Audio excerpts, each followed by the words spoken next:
Welcome to Sick of Talk. We actually know the name of our podcast now, and we're doing it in real life because Keith and I were happening to get together today. Keith, what are we going to do today? We're going to see a comedian. That's not what I meant. Oh. In regards to the podcast, we're going to see Joe List at the Wilbur Theater, but We're going to talk about a song from a band called Word for Word called Defend Manchester. yeah. And you remember your first experiences with Word for Word? Not exactly, but I know they played Western Mass all the time, and they were definitely like one of the first bands that I really clung to. I mean, Johnny could not say no to a show. Yeah. That was to the chagrin of the rest of his bandmates of just like would play. I mean, play anytime, anywhere. I remember actually seeing them in Western Mass. You were probably there, but they had drove from. I think I was at like every show. I think they had drove like directly from like Nashville in the morning to play. Oh, that's crazy. Western Mass. It's a pretty long haul. Yeah, I mean we've all done them, but yeah, I feel like Western Mass and Word for Word definitely had like a. Oh, for sure. I mean, Frequency Deleted Records. FDR. Shoutouts. R.I.P. TG. But yeah, I mean it was definitely Tony like putting out Word for Word like really was a big part of bringing us together. But we were friends with the Shoot to Kill guys, pre-Shoot to Kill, Wolverine, and Ready to Fight. So there was always that connection between New Hampshire and Western Mass. I feel like that was really, it's always been a thing a little bit because like I think we were just talking about it while we were driving. Like the people's viewpoints on Western Mass, like kind of looking at it as like second rate compared to Boston or something like that, right? And like I feel like New Hampshire gets the same thing. Nobody puts respect, you know? Yeah. So like I feel like there was always kind of cities like that, Springfield, Westfield, really felt kind of the same as what we were doing in Manchester. Like this is where we live. There's not college kids here, And I feel like I keep going. I must be bitter about college kids because I did that on another episode too. But anyway, it's the hardcore kid in you. Yeah. Go to college, be a man. What's the fucking deal? We already did it. But yeah, I mean, so that beeping's annoying. We don't know what we're doing technical wise. Oh, that's not what we're looking for either. We don't know what we're doing technical wise. Trying a new way to do it because we didn't have video for the first 4 episodes. Yeah. So here we are. I'm gonna try to get this fired up. I did no preparation whatsoever, but let's listen to this fucking gem by Word for Word. And I have so much to say about this because I mean I was at more Word for Word shows than some people who played in the band. I was gonna say in the beginning I thought you were in Word for Word because you would just be there and I'd be like, wait, he's not in Word for Word. Over the past couple days, so many people have asked me if I was in Hammer Bros, which doesn't surprise me because it was the same thing. I was always there. But then someone asked me if I was in Fake Boys. And I was like, there's no way. If you know anything about my musical ability or my knowledge of musical equipment, those guys would have never fucked with me. They were so into their fucking sound. They're so technically proficient. I saw a video of you having the technical difficulties. Dude, what the fuck? Something finally surfaces from the early histories of Yellow Stitches, and I'm not even playing. Anyway, this is Defend Manchester by Word for Word. And anyway, this is Defend Manchester by Word for Word. Nope, that's Poison. Here we go.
So I remember one of the things that just made me laugh was I didn't understand enemies. I was like, Johnny, why are you saying enemies twice? He's like, the enemy of my enemy. I was like, oh, which is a common phrase. Yeah, there's an apostrophe s there. My enemy's enemies, like, you know, that they're my friends, or like, you know, they're my friend of my friend's my friend of my enemy, or an enemy of my enemy is my enemy, like whatever. Enemy, is also my friend. Enemy of my enemy is my friend. We don't speak English apparently. Yeah, what first thoughts hearing that? We said, I don't know if it picked it up with the sound, but I looked at you and I said, I already have so many things to say, and you said same. What are your thoughts? I remembered the chorus like to a T. Yeah. It just brings back. I always liked. This was way before I was even like super into like oi sing-alongy type stuff, but I like choruses and pile-ons and singing along. I was always drawn to that.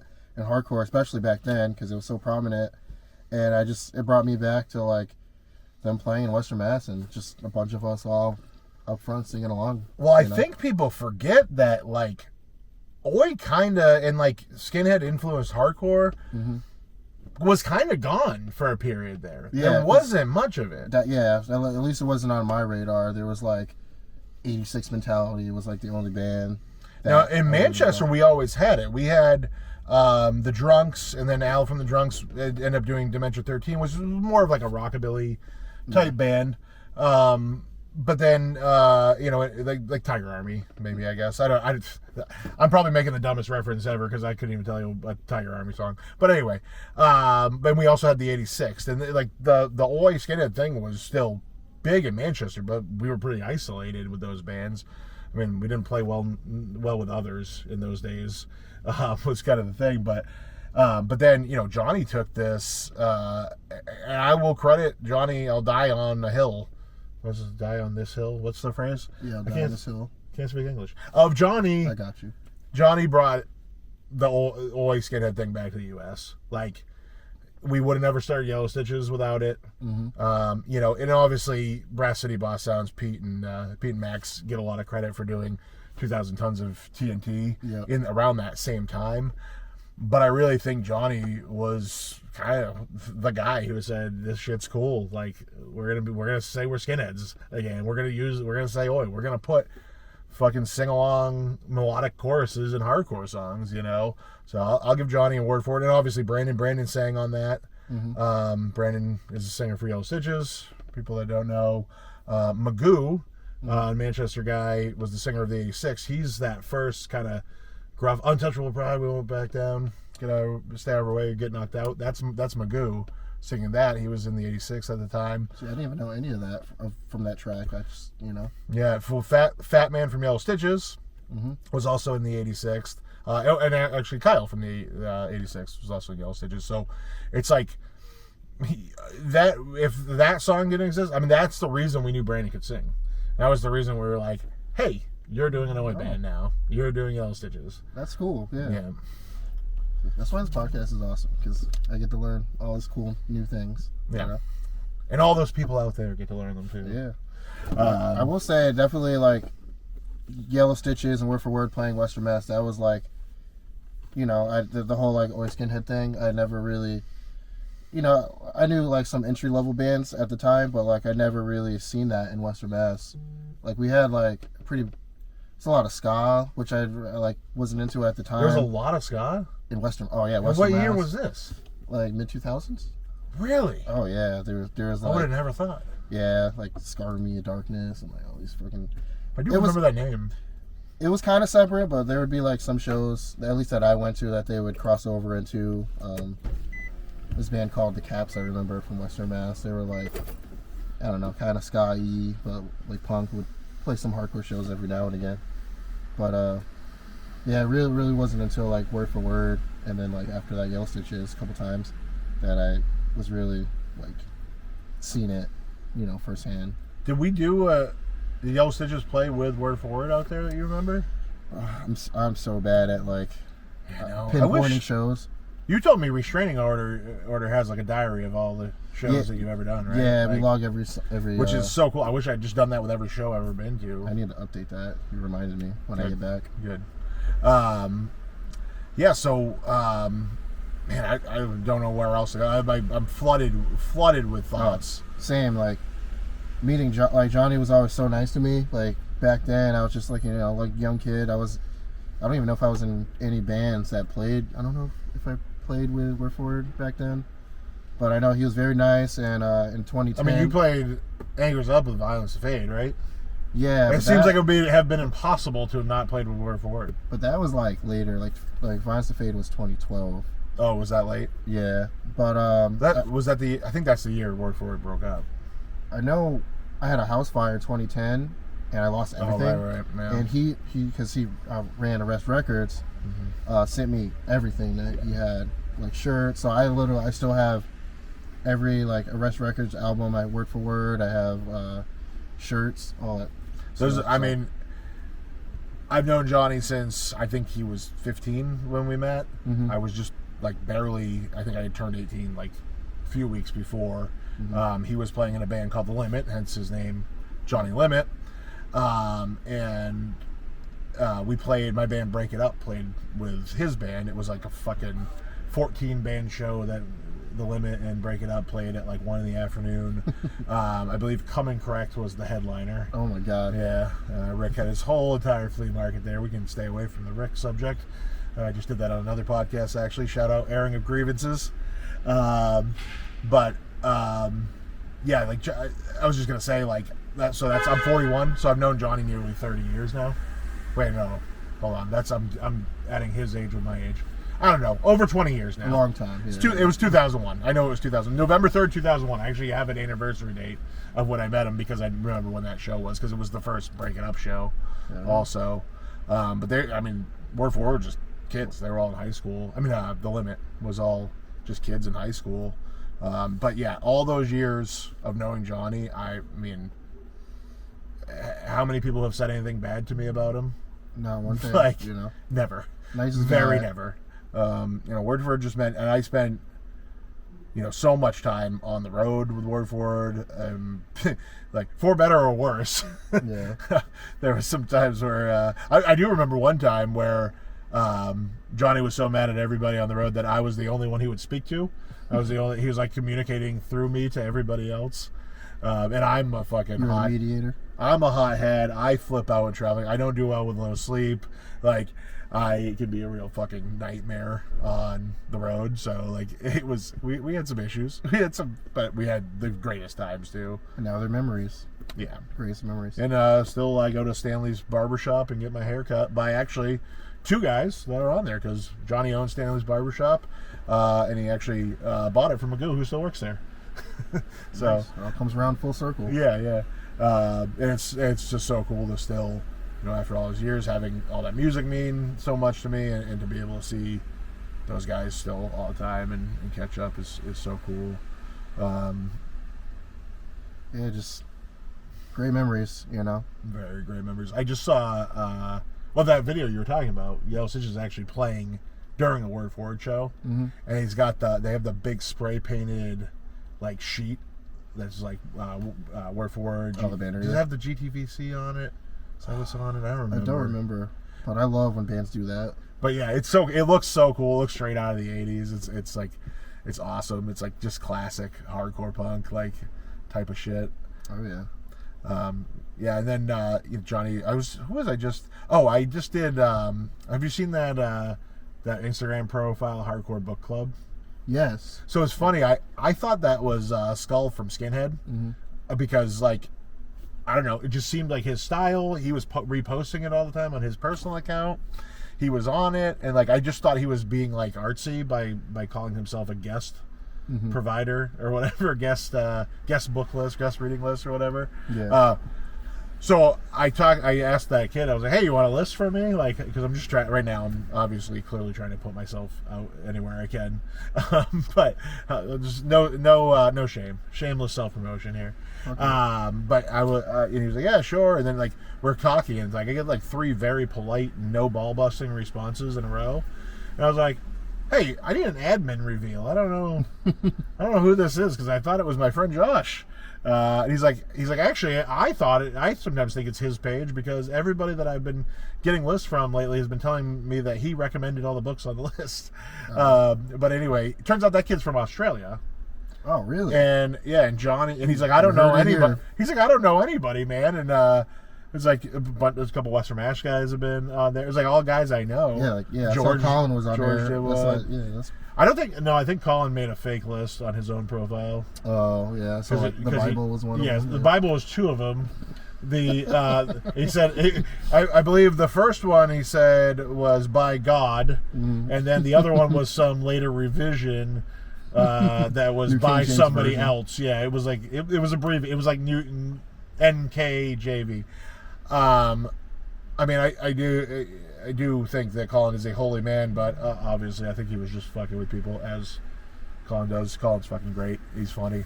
Don't get cornered by him when you're trying to leave anywhere, though, unless you want to hear about 4 hours of what it was like for Polish people in World War II or after World War II.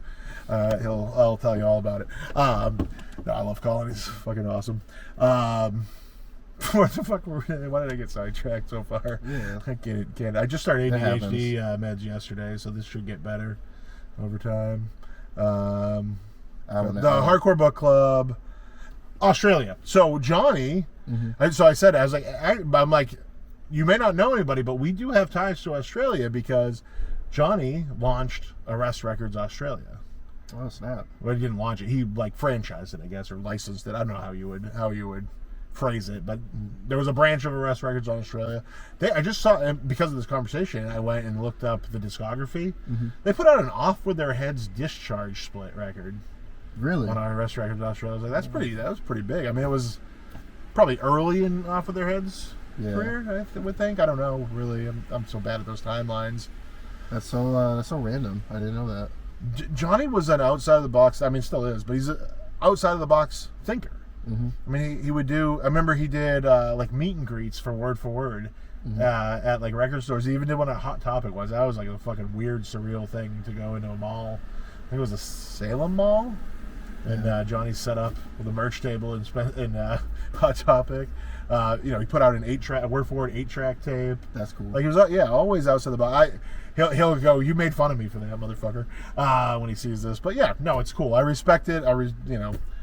I'm a positive guy now. I used to be a very negative guy. You've come around. You know? Yeah. I still have never listened to that because who the fuck has an 8-track player? Yeah, I don't even know if I own. I bought a one fucked up 8-track at I remember they had that Welfare Records. put out by Welfare Records, Yeah. which was upstairs from Anchors Up, where many Word for Word shows happened. This same guy keeps accidentally fucking duo calling me on my Android phone. Roast me. No, I get a lot of accidental calls because my name starts with an A, so I'm at the top of people's phone books or whatever you call it, contact list. Yep. Yeah. What else about Word for Word can we fucking talk about? That was definitely the song. Like. Oh, Manchester. That was all ender. the pile-ups.